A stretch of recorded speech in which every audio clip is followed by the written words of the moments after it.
Bonjour à tous, salutations distinguées à l'équipe de la matinale. D'où que vous soyez, vous êtes donc les bienvenus dans notre tranche d'information spirituelle, la bonne nouvelle.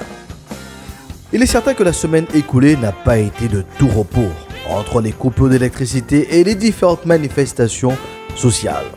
C'est dans ce contexte que nous souhaitons donc la bienvenue à M. Xavier Lefort, le nouveau préfet de Guadeloupe.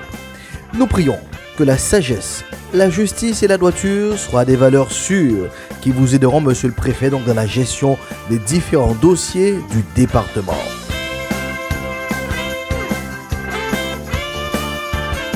Durant cette session, je voudrais attirer votre attention sur un principe important, celui de la préparation.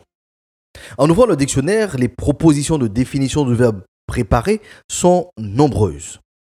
Par exemple, nous pouvons donc lire, c'est faire le nécessaire, le plus souvent par une action tenace et réfléchie en prévision d'une opération à réaliser ou d'un événement prévu. Pour le verbe pronominal, donc se préparer, nous avons donc pour définition prendre les dispositions nécessaires pour être prêt, le moment venu, à faire et mettre en quelque chose. Quand nous considérons donc ce principe, nous observons qu'il est omniprésent. Prenons donc quelques exemples concrets. Pendant la diffusion donc, de ce module, le journaliste continue la préparation du journal de 7 heures qui est donc à venir. Chaque déboulé carnavalesque a fait l'objet d'innombrables réunions de travail avec la mairie, la police, le S10 par exemple. À cette période de l'année, les préparations ou les préparatifs du Tour cycliste de la Guadeloupe passent certainement à la vitesse supérieure. Connaissez-vous un domaine, un secteur où la préparation n'est pas de rigueur? Nous sommes tous assujettis à cette règle, la règle de la préparation. L'étymologie même du verbe est surprenante.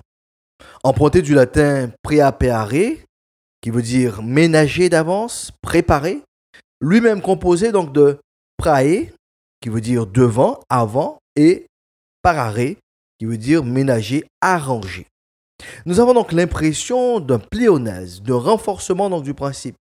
Il semblerait qu'il faut préparer la préparation pour être prêt. En d'autres termes. En quoi est-ce important de se préparer? La première raison, c'est que la préparation est un élément indispensable de la réussite. Tout ce qui a réussi et qui réussira est le fruit d'une bonne préparation. Je vous invite à faire l'expérience. Passez en revue votre vie. Identifiez éventuellement 2 ou 3 points que vous avez pu réussir, objectifs que vous êtes fixés et que vous avez pu réussir.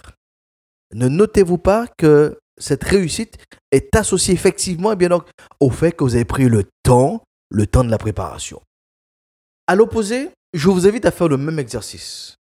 Identifiez, ne serait-ce qu'au moins, qu'une situation où vous êtes conscient que vous n'avez pas réussi, que vous n'avez pas atteint l'objectif que vous êtes fixé. Que constatez-vous?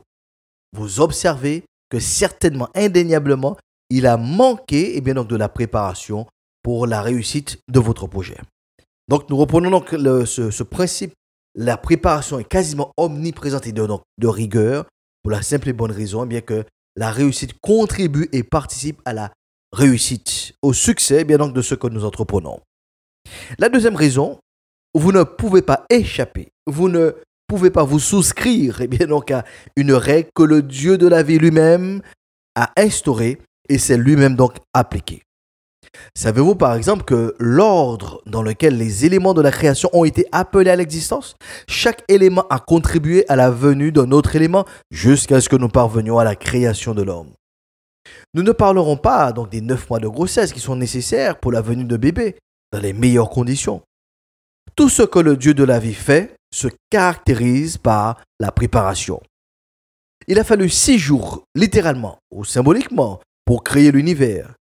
Pour l'accomplissement de sa promesse, de résorber le problème du péché, de combler le fossé entre la créature et le Créateur, il a pris des siècles et des millénaires pour préparer la venue du Christ sur la terre, dans l'unique but de démontrer son amour spécialement pour vous.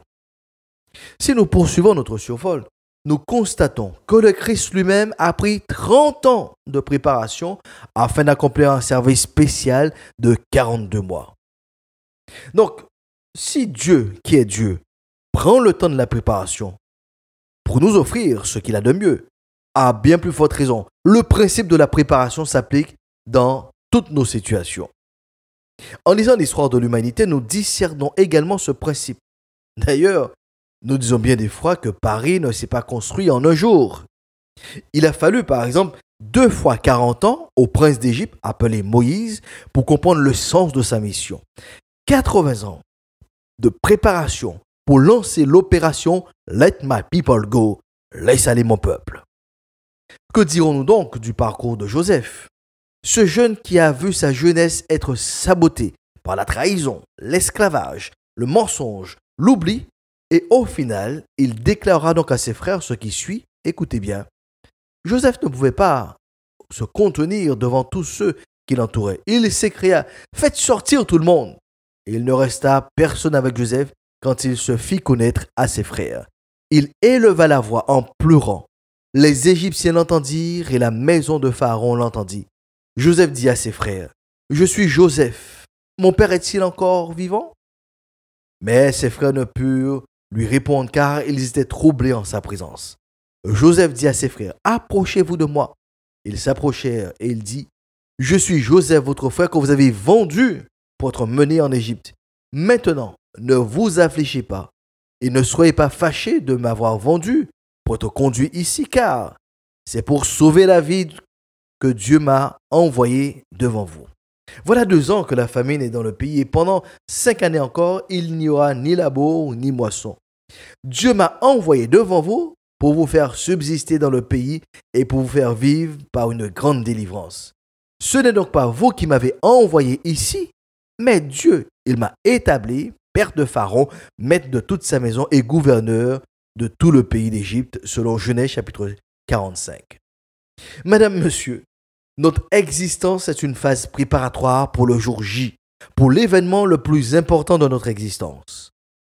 Même les moments les plus atroces, les plus durs contribuent, préparent aussi donc à sa destinée. Joseph l'a bien compris. Il a donc fait une autre lecture de son existence, à la lumière de cette phase préparatoire qui est sa vie.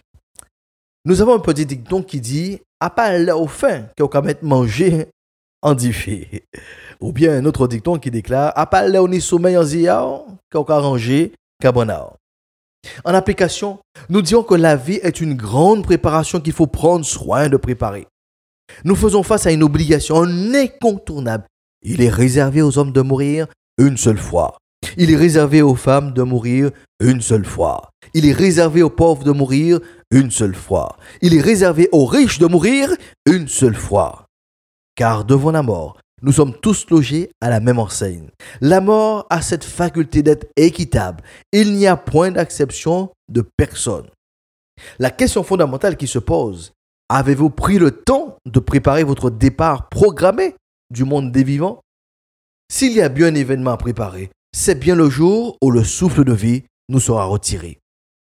Nous prenons le temps de préparer nos prochaines vacances. Nous prenons le soin de préparer le mariage de nos enfants. Nous sommes obligés de nous préparer si nous passons sur le bloc opératoire. Nous allons même à préparer nos obsèques en souscrivant ici et là à des contrats. Mais tout ceci est et demeure et bien donc pour le monde des vivants.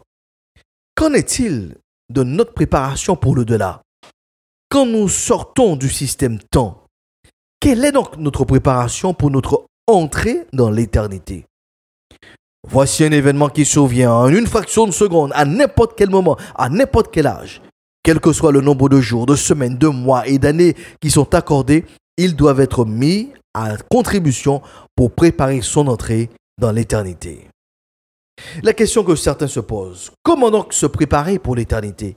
Quelle préparation pour quitter le monde des vivants? Que se passe-t-il après la mort?